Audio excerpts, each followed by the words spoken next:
L'ARAC a été fondée en 1917 par Henri Barbus. C'est l'ARAC qui a fait ériger l'obélix en lave de Volvic, qui, au cimetière de Riom, depuis 97 ans, continue à symboliser l'inhumanité et l'inutilité des guerres. Plus modestement, le 12 décembre 2008, avec le renfort du mouvement de la paix, la libre pensée, la Ligue des droits de l'homme, l'ARAC a obtenu que Léonard Lémarie, enfant de Seillac, fusillé à Port-Fontenoy le 12 décembre 1914, soit inscrit sur le monument aux morts de sa commune. Le 1er novembre 1939, je dis bien le 1er novembre 1939, sous le gouvernement Daladier, l'ARAC fut interdite, ses locaux fermés et les dossiers constitués pour la défense des droits des anciens combattants saisis. La plupart des dirigeants de l'ARAC furent arrêtés et emprisonnés. Je cite Jean Duclos, aveugle de guerre, Félix Brun, amputé des 2 jambes, Louis Dado, invalide, furent emprisonnés à la Santé, puis à l'Île-Dieu, et Auguste Touchard fut déporté en Afrique du Nord. Ils furent victimes de l'hystérie anti-soviétique alimentée par le pacte de non-intervention germano-soviétique, alors que quelques mois auparavant, fin 1938, après la capitulation de Munich, Georges Bonnet, ministre des Affaires étrangères, et l'artisan d'un engagement de non-agression avec l'Allemagne, signé en France le 6 décembre 1938 à Paris par von Ribbentrop. C'est lui qui a acheminé la reconnaissance du gouvernement de Franco, qu'il avait d'ailleurs soutenu pendant la guerre d'Espagne. Le 25 février 1939, il signe les accords qui reconnaissent la légitimité de Franco sur l'Espagne. Et naturellement, il se range du côté du maréchal Pétain, à qui il vote les pleins pouvoirs le 10 juillet 1940. Et à partir de 1941, il est membre du Conseil national, un organe de pouvoir vichiste. Hannah Arendt, dans son livre, mentionne la politique xénophobe de Georges Bonnet. Je cite, « Peu après, Georges Bonnet, ministre français des Affaires étrangères, songea à envoyer dans une colonie française les 200 000 juifs étrangers résidant en France. Bonnet alla jusqu'à consulter à ce sujet son homologue allemand, Joachim von Ribbentrop, en novembre 1938, et il lui a souligné qu'on est beaucoup intéressé en France, ainsi aussi à une solution du problème juif. Son pays ne veut pas héberger d'autres juifs de l'Allemagne. En outre, il a dit que la France voulait se débarrasser de 10 000 juifs quelque part. Bien sûr, il fut déclaré persona non grata par la résistance, mais il se réfugia en Suisse en conservant naturellement tous ses biens et vraisemblablement en les y faisant encore fructifier.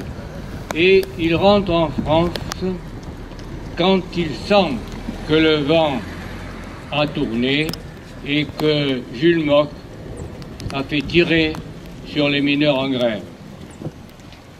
Ministre de l'Intérieur, Albert Sarraut, pour sa part, pour qui le communisme est le principal danger, s'applique à faire interner les Allemands résidant en France, bien que la plupart ont fui la politique des nazis.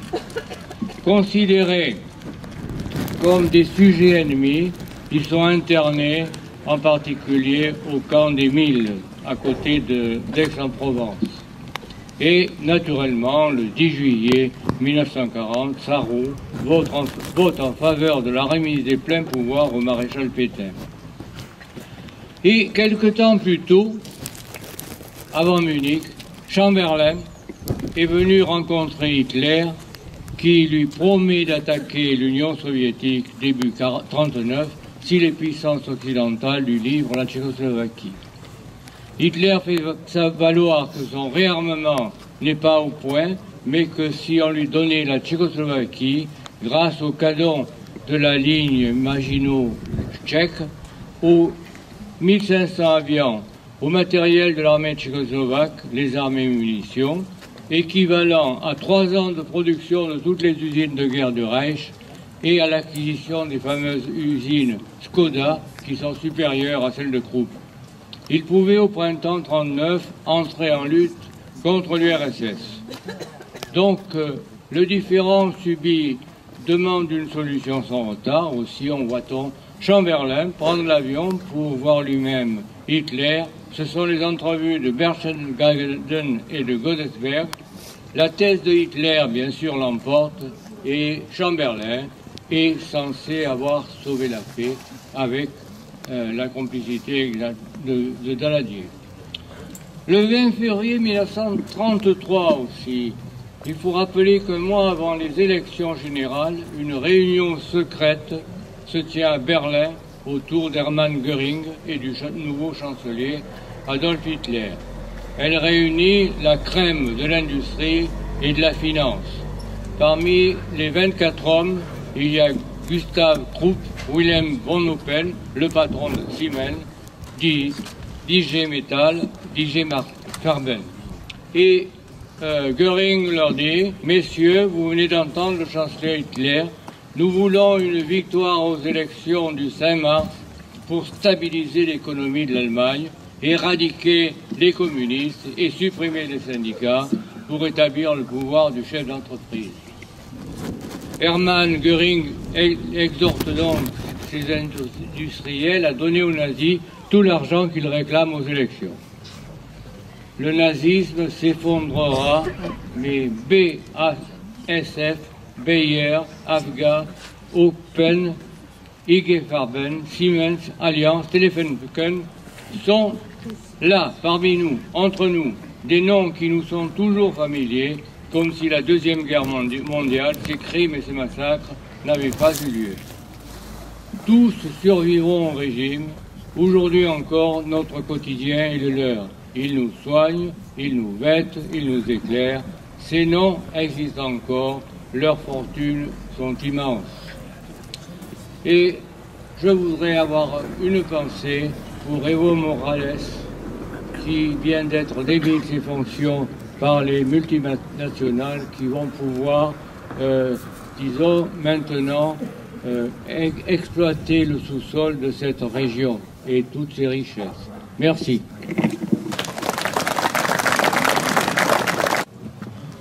Je suis un simple membre de la Libre Pensée de Charente-Maritime et on m'a demandé de parler ici au nom de la Fédération nationale de la Libre Pensée, où pourtant je n'occupe aucun poste de responsabilité. Un non officiel parlant au nom d'une organisation, l'idée m'a plu. Cela fait quelque chose comme une quarantaine d'années que je suis venu ici pour la première fois. Par hasard ou presque. Depuis, je m'y rends tous les ans. Ou presque. Jadis, c'est-à-dire hier encore, nous n'étions qu'une poignée. Il n'y avait pas de discours. Seuls les enfants de l'école venaient déclamer des poèmes pacifistes. Bref, la cérémonie était du genre sobre, dépouillée, austère, mais que c'était fort. Aujourd'hui, et c'est une bonne chose, nous sommes nombreux à être présents le 11 novembre à Janson et dans beaucoup d'autres endroits en France où figurent des monuments aux morts pacifistes, voire antimilitaristes. Je n'en citerai que 3. Le premier, celui de Neuville-Saint-Vaast, Pas-de-Calais, figurant une tranchée avec un soldat français, un soldat anglais et un soldat allemand. C'est le monument des fraternisations. Vous avez bien entendu, des fraternisations. Celui de Chauvy, Aisne, inauguré en avril 2019, un monument en hommage aux fusillés pour l'exemple, de 1914-1918. Une belle œuvre de Frédéric Thibault, représentant plusieurs soldats attachés au poteau d'exécution dans un des colonies. Car oui, eux aussi y ont eu droit. Merci à la Libre Pensée d'avoir organisé une souscription pour l'édification de ce monument unique et au maire de Chauny de l'avoir inauguré sur sa commune. Enfin, et c'est mon chouchou, un non-monument qui mériterait de l'être. Je veux parler de cette sculpture monumentale d'Émile Déré, 1867-1938, représentant un soldat allemand et un soldat français enlacés, à moitié dénudés, ou aux trois quarts, reconnaissables seulement à leur casque, en train de s'embrasser.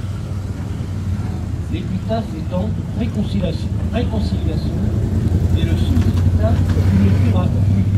Cette sculpture pacifiste et antimilitariste fut exposée au Salon d'automne de 1932 au Grand Palais à Paris. Le scandale qu'elle provoqua entraîna son retrait de l'exposition. Une photo de cette sculpture sera publiée dans La Raison.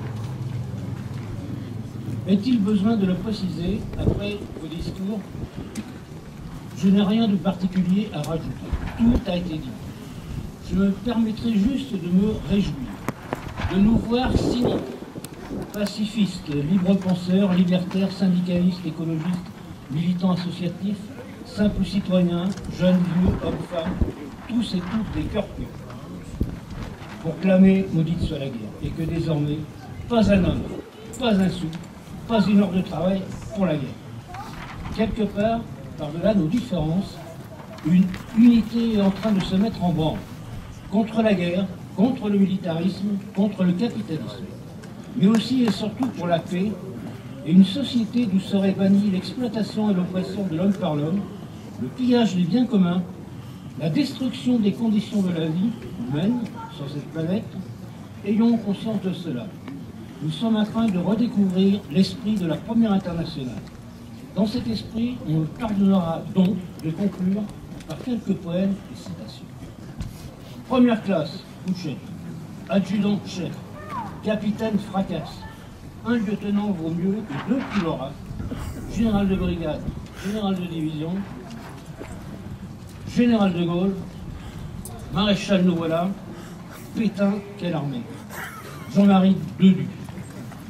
Une baïonnette est une arme avec un prolétaire à chaque bout, autocollant anglais. T'as pas 100 balles, demanda l'adjudant. Si, dit la mitrailleuse en rafale. Jean-Marie Dedu. Tous les drapeaux ont été tellement souillés de sang et de merde qu'il est temps de n'en avoir plus du tout. Gustave Flaubert. De se mettre à genoux et pour cueillir une fleur, Jacques Prévert. Le drapeau, c'est provisoire, comme les frontières. Après, il ne restera que le vent et les sourires. Michael Albizu, mon ami DTA, artisan de la paix au Pays Basque. Ce sera tout, donc pas seulement à l'an prochain, mais à demain. Ah, j'oublie. Ce serait bien d'inviter pour la prochaine fois des camarades pacifistes allemands et qu'ils nous invitent aussi.